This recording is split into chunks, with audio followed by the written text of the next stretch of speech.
प्रभु तेरी वाणी जीवन की रोटी, नैनों की ज्योति अंधेरा मिटाती।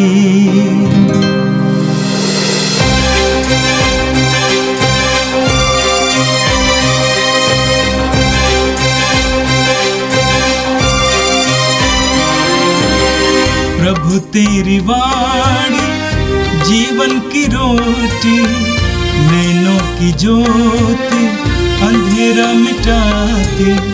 प्रभु तेरी वाणी जीवन की रोटी, नैनों की ज्योति अंधेरा मिटाती।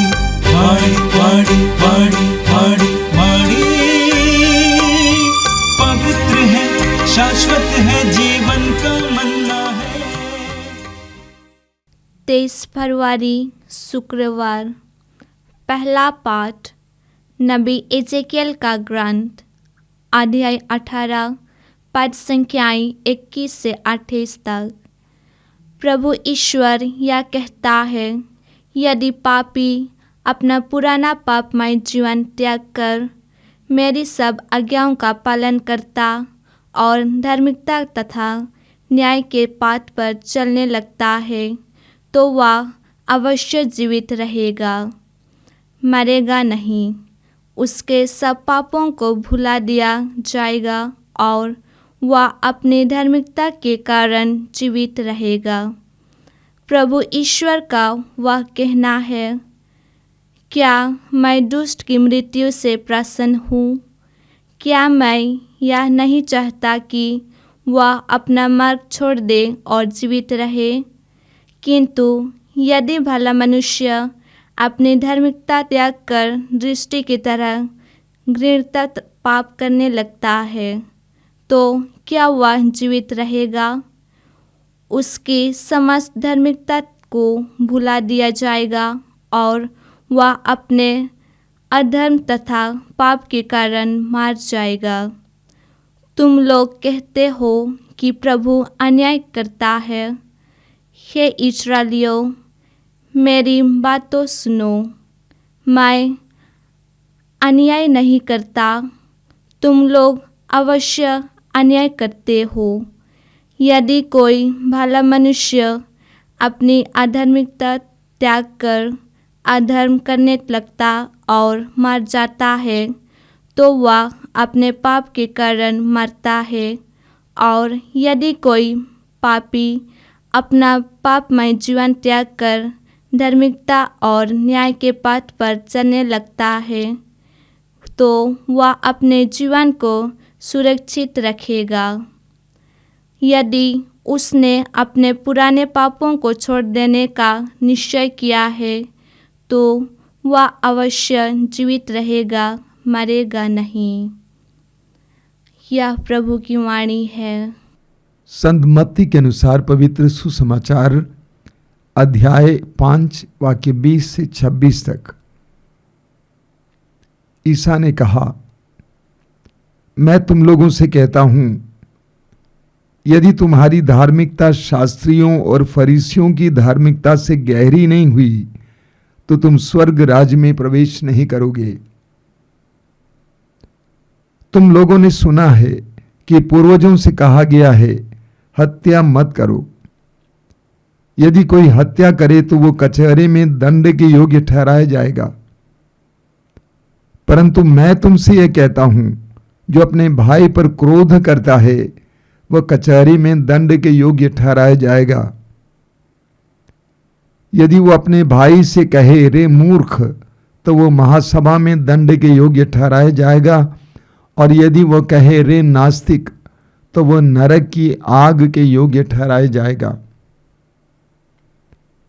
जब तुम वेदी पर अपनी भेंट चढ़ा रहे हो और तुम्हें वहां याद आए कि मेरे भाई को मुझसे कोई शिकायत है, तो अपनी भेंट वेदी के सामने छोड़कर पहले अपने भाई से मेल करने जाओ और तब आकर अपनी भेंट चढ़ाओ। कचहरी जाते समय रास्ते में ही अपनी मुद्दई से समझौता कर लो। कहीं ऐसा ना हो कि वह तुम्हें न्यायकर्ता के हवाले कर दे, न्यायकर्ता तुम्हें प्यादे के हवाले कर दे और प्यादा तुम्हें बंदीगृह में डाल दे। मैं तुमसे कहता हूं, जब तक कौड़ी कौड़ी न चुका दोगे तब तक वहां से नहीं निकल पाओगे। यह प्रभु का दिव्य सुसमाचार है।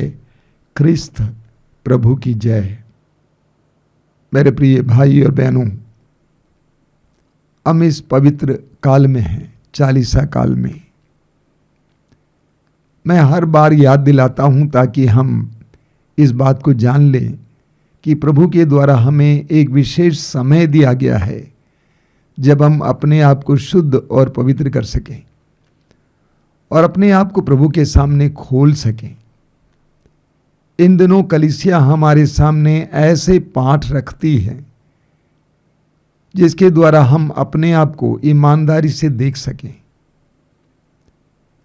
पवित्र धर्म ग्रंथ बाइबल में जो बातें कही गई हैं वे बातें दार्शनिक बातें नहीं हैं, बल्कि हमारे प्रतिदिन के जीवन से जुड़ी हुई बातें हैं।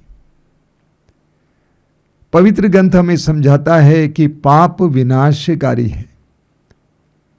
प्रवक्ता ग्रंथ की अध्याय 19 वाक्य 4 में वचन कहता है, जो पाप करता है वो अपने आप को हानि पहुंचाता है।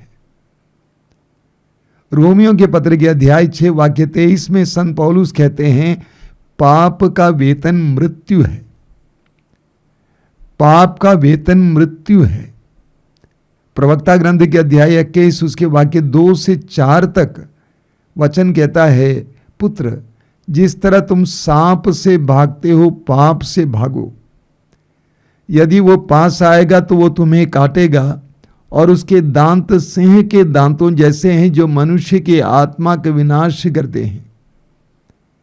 हर अपराध दुधारी तलवार के सदृश हैं, उसके घाव का कोई इलाज नहीं है।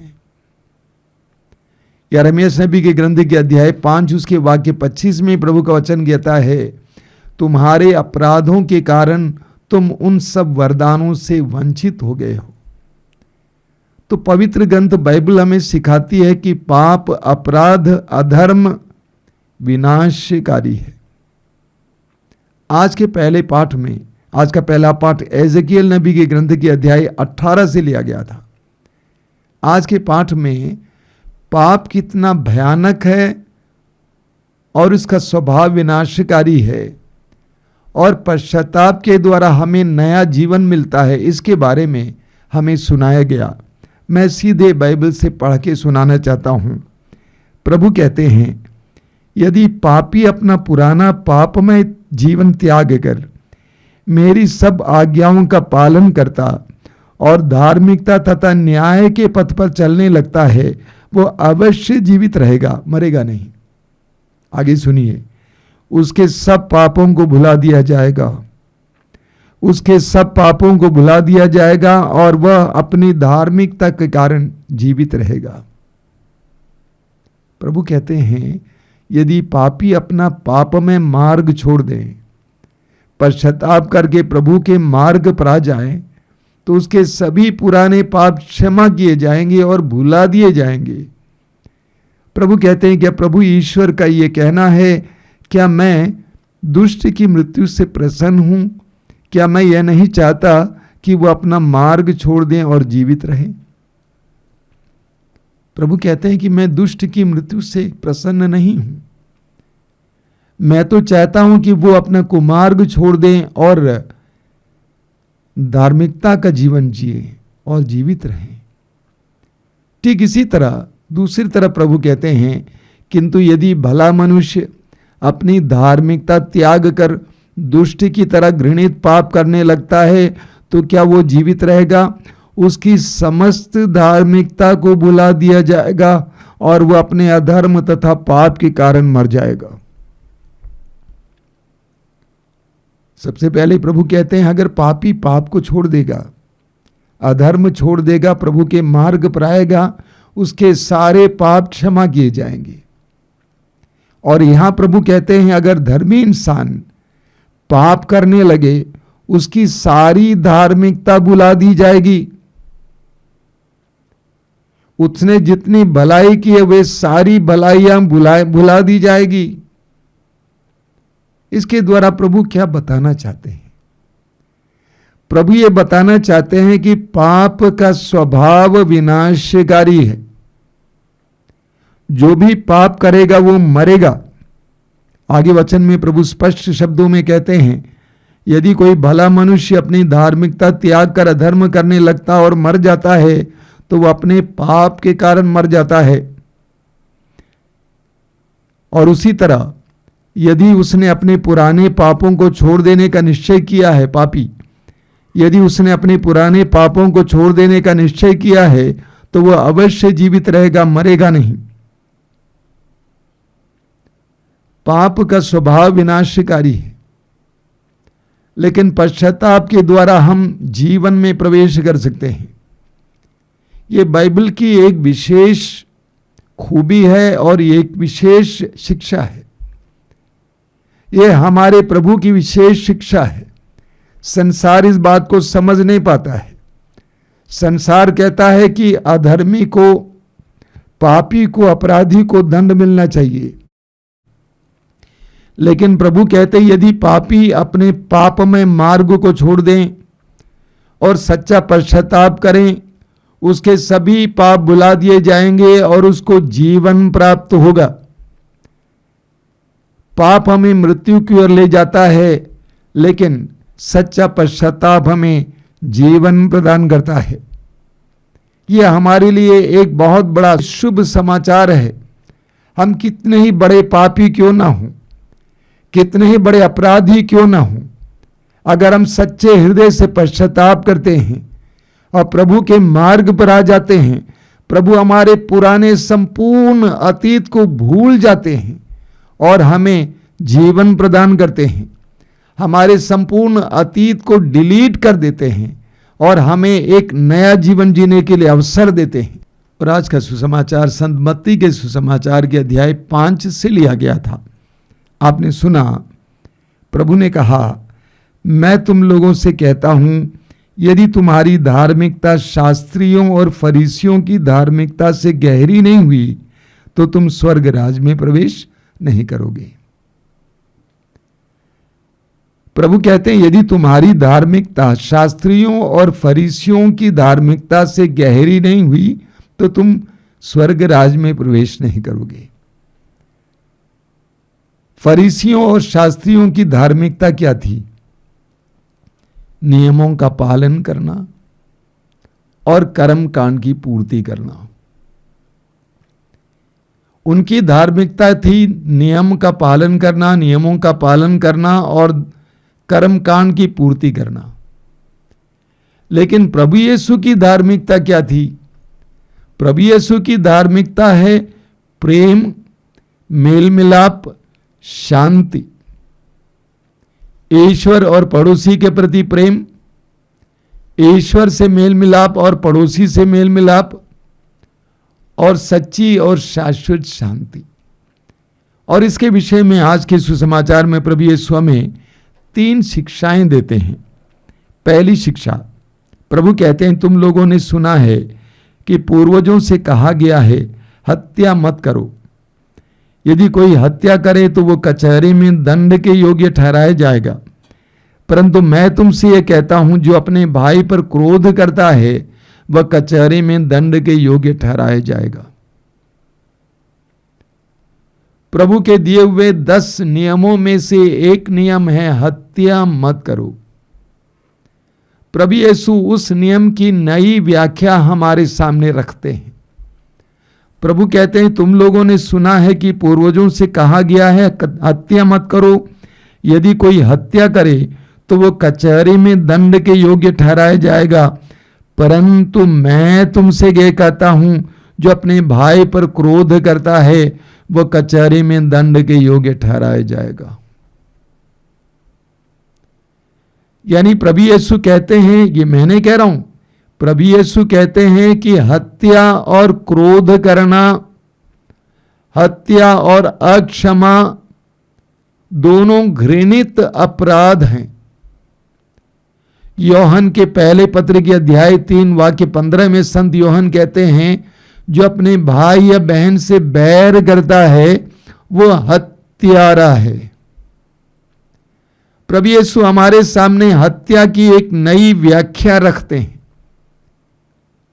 अक्षमा, क्रोध, बैर, दुश्मनी हत्या के बराबर है, प्रभु यीशु कहते हैं।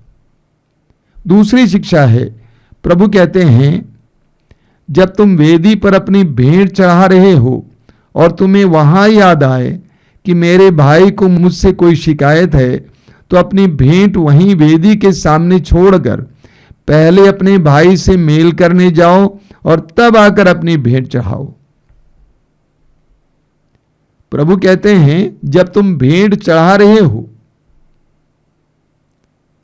और उस समय तुम्हें याद आए कि तुम्हारे भाई या बहन को तुमसे शिकायत है, भेंट को वहीं वेदी पर छोड़ दो। पहले जाकर मेल मिलाप कर लो, तब आकर भेंट चढ़ाओ। प्रभु क्या बताना चाहते हैं? बिना मेल मिलाप के हमारी भेंट स्वीकार्य नहीं है। बिना मेल मिलाप के हमारी भेंट, हमारे दान, हमारी प्रार्थना, हमारे अनुनय विनय स्वीकार्य नहीं है। मार्कुस के सुसमाचार के अध्याय 11 वाक्य 24 में प्रभु कहते हैं, प्रार्थना में तुम जो मांगते हो विश्वास करो कि तुम्हें मिल गया है और वो तुम्हें दिया जाएगा। ठीक उसी सांस में अगले वचन में वाक्य 25 में प्रभु यीशु कहते हैं, जब तुम प्रार्थना में खड़े हो तो अपने अपराधी को क्षमा करो ताकि तुम्हें तुम्हारा स्वर्गीय पिता क्षमा करे। अक्षमा के कारण, मेल मिलाप के अभाव के कारण हमारी प्रार्थनाएं और हमारी भेंट अस्वीकृत हो जाती हैं। तो प्रभु कहते हैं कि भेंट चढ़ाओगे अच्छी बात है, लेकिन मेल मिलाप अपने हृदय में बनाए रखना अनिवार्य है। अगली शिक्षा है, कचहरी जाते समय रास्ते में ही अपने मुद्दे से समझौता कर लो। कहीं ऐसा ना हो कि वह तुम्हें न्यायकर्ता के हवाले कर दें, न्यायकर्ता तुम्हें प्यादे के हवाले कर दें और प्यादा तुम्हें बंदी गृह में डाल दें। प्रभु क्या बताना चाहते हैं? कचहरी जाने से पहले सुलह कर लो। मैंने बहुत सारे ऐसे लोगों को देखा है, झगड़ा हो जाता है, तुरंत पुलिस के पास चले जाएं, तुरंत कचहरी चले जाएं। ऐसे सैकड़ों, यहां तक कि गरीब परिवार मुकदमों से जुड़े हुए हैं। उनकी सारी कमाई मुकदमों में चली जाती है। उसकी आवश्यकता नहीं थी, थोड़ा सा अकल लड़ाना था और थोड़ा सा विश्वास और आध्यात्मिकता के साथ परिस्थिति को देखना था। जहां तक हो सके समझौता करना था। एक विश्वासी को हमेशा समझौता और सुलह के मार्ग पर चलना चाहिए, कचहरी के मार्ग पर नहीं, क्योंकि अंततः वह आपके लिए हानिकारक हो सकता है। हाँ, कभी कभी सुलह नहीं हो जाता है, कुछ ऐसी कठिन परिस्थितियां होती हैं तो हमें न्यायालय की मदद लेने की आवश्यकता होती है। अन्यथा हमें जहां तक हो सके आपस में बातचीत के द्वारा सुलह करना, समस्या को सुलझाना आवश्यक है। आइए हम प्रार्थना करें। प्रभु यीशु, धन्यवाद देते हैं तेरे इन पवित्र वचनों के लिए। इनके द्वारा तू हमें जीवन में एक दिशा प्रदान कर रहा है। तू हमें बहुत ही प्रायोगिक रूप से समझा रहा है, व्यवहारिक रूप से समझा रहा है कि हमें क्या करना चाहिए, हमारी धार्मिकता किस प्रकार की होनी चाहिए। तू इस संसार में प्रेम लेके आया, प्रेम की आग लेकर आया, और तूने कहा कि मैं कितना चाहता हूं कि ये आग फैल जाए। हमें तेरे प्रेम, शांति, मेल मिलाप के माध्यम बना यीशु। इस 40 काल में हम लोगों के साथ प्रेम के साथ रहें, जिनके साथ हमारा रिश्ता टूटा है उसको फिर जोड़ें और शांति का जीवन जी सकें। ये प्रभु यीशु इन वचनों को सुनने वाले मेरे भाई बहनों को आशीर्वाद प्रदान कर। आज का संपूर्ण दिन उनके लिए आशीष का दिन बने।